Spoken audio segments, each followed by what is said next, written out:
Ya, terkadang di masyarakat kita kan kalau dimandikan, dikafankan, si tangan dalam keadaan begini kan? Paham nggak?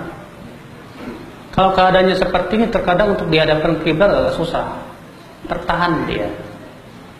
Makanya kembali kita bertanya, apakah ada sunnahnya bahwa mayat kalau mati itu disedekahkan? Sedangkan yang ada dalilnya bahwa sedekap itu khusus buat mereka yang sholat. Khusus buat siapa? Mereka yang sholat. Dan mayat itu disolatkan, bukan dia yang sholat. Makanya yang sahih, ya sedekap itu ya akhi, ingat, sedekap ini, gerakan seperti ini termasuk ibadah. Dan ibadah itu butuh kepada hendaklah mereka yang mengatakan bahwa mayat ya hendaknya disedekapkan begini membawa dalil. Tidak ada dalil satupun yang menunjukkan kepada itu. Jadi gimana? Ya udah diluruskan aja biasa. Ya, tidak ada harus disedekapkan begini. Yang sunnah diluruskan biasa. Kemudian kita kehadapkan ke mayat, ya dikhawatirkan dia akan terguling lagi, nggak apa-apa, kita bikin gumpalan-gumpalan tanah untuk menahan si mayat, ya kepalanya, kemudian belakangnya. Kemudian setelah itu ya kita tutup lubang liang lahat. Kemudian liang lahat itu ada dua macam.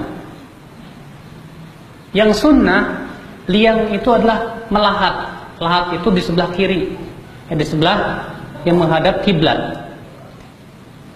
Ini kan misalnya lubang, lahatnya di sini, kan? Lahat di sini. Boleh juga syak. Syak itu artinya lubangnya ada di tengah, begini. Akan tetapi kata Rasulullah, al-lahdu lana wa syaqqu li ghairina. Lahat itu untuk kita kaum muslimin dan syak itu untuk selain kita. Walaupun dua-duanya boleh kata para ulama dengan ijma mereka. Ya, kemudian setelah itu kita tutup. Yang lebih bagus menutup liang lahat itu dengan batu-batu panjang. Kenapa? Karena itu lebih kuat dan lebih awet. Tapi kalau tidak ada batu ya nggak apa-apa seadanya. Bambu, ya dirapat-rapatkan. Kemudian setelah selesai mau dikuburkan nih, disunnahkan seluruh hadirin mengambil tanah, kemudian menaburkan ke kepala si mayat 3 kali, seluruh hadirin. Selesai itu baru kemudian dikuburkan. Seseorang turun, dan ingat akhi, yang boleh turun ke dalam kuburan itu adalah yang tidak jima di malam harinya.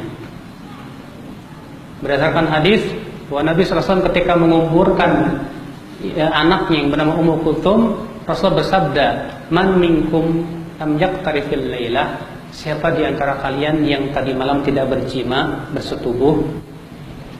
Lalu seorang sahabat berkata, "Aku, hai Rasulullah." Kata Rasulullah, "Kalau begitu kamu turun." Maka orang yang semalamnya habis bersetubuh tidak disunahkan untuk turun.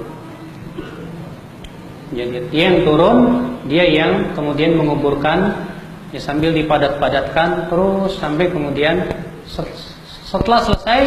Yang sunnah, kuburan itu boleh dengan 2. Yang pertama berbentuk musannam. Musannam itu bentuknya seperti gunung seperti ini. Jadi tengahnya tinggi melandai ke bawah.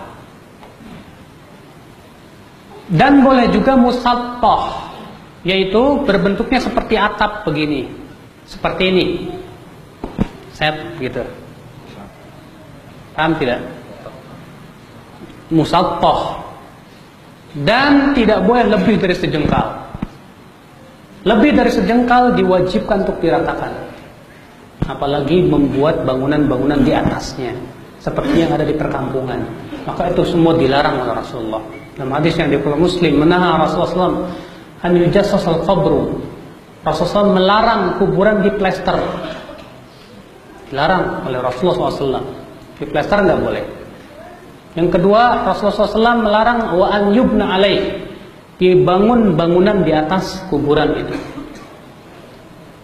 Ya. Demikian pula dilarang oleh Rasulullah SAW diberikan lampu-lampu di kuburan. Semua itu dilarang oleh Rasulullah SAW. Selesai dikuburkan, Pak, tidak ada acara doa dipimpin orang.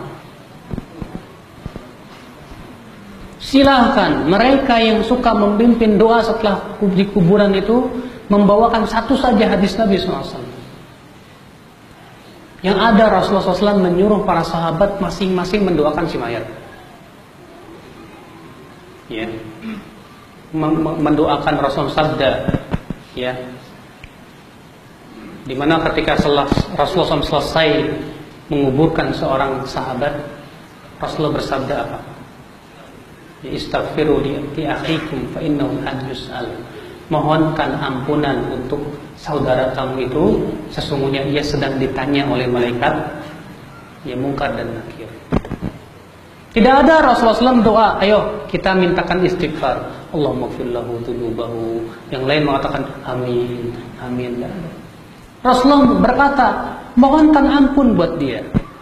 Berarti disuruh oleh Rasulullah SAW semua hadirin masing-masing mendoakan. Lalu bagaimana Ustadz, sebagian masyarakat kita ini, ya, ketika mau dikuburkan itu diadzankan dulu, Allahu Akbar, Allahu Akbar. Memang ada hadisnya, Pak. Akan tetapi hadisnya dhaif. Hadisnya apa? Yang sahih kata Imam Darqutni fahuwa mauquf. Dan hadis mauquf itu termasuk salah satu macam hadis yang dhaif. Kalau ada yang bertanya di masyarakat kita, Ustadz, kalau habis dikuburkan si kiai berkata, hai mayat, ucapkan Tuhanku Allah, Nabiku Nabi Muhammad, agamaku Islam, yang disebut dengan apa? Talqin. Kita katakan ini pun juga hadisnya sangat lemah. Ya. Tidak sahih. Walaupun Syekhul Islam Taimiyah rahimahullah mengatakan yang sahih tidak bid'ah, tapi juga tidak sunnah. Ya, beliau lebih condong untuk mengatakan tidak bid'ah. Syekhul Islam Taimiyah rahimahullah itu di dalam kitab Majmu' Fatawa. Maka dari itu ikhwatul Islam, memang di Indonesia ini ya, kalau kita mau kritisi ibadah-ibadah yang ada di masyarakat, saya katakan banyak berdasarkan hadis-hadis yang tidak sahih. Kalau kita laksanakan sesuai dengan sunnah, pasti masyarakat akan apa? Terkejut, geger. Apa ini? Ya nggak didoain, nggak apa, begini kayak kucing aja. Padahal sunnahnya Rasulullah SAW demikian. Memang banyak sekali ya. Itulah yang kewajiban kita tentu kaum muslimin untuk yang pertama mengikuti sunnah Rasulullah SAW, yang kedua berusaha mengkritisi ya ritual-ritual yang ada di masyarakat kita, tentunya dengan keilmuan, bukan sebatas taklid buta kepada ajengan-ajengan ataupun kiai. Selesai sudah kita pulang.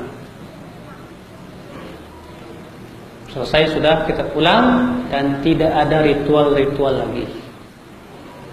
Doakan si mayat tersebut ketika kita sholat dan yang lainnya. Adapun kumpul-kumpul di keluarga kematian, makan-makan di situ, maka dengan ijma' para ulama itu hukumnya haram.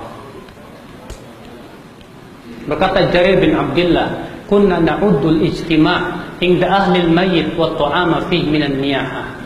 Kami dahulu di zaman Rasulullah menganggap berkumpul-kumpul di keluarga mayat dan makan-makan di situ termasuk apa? Ya meratap.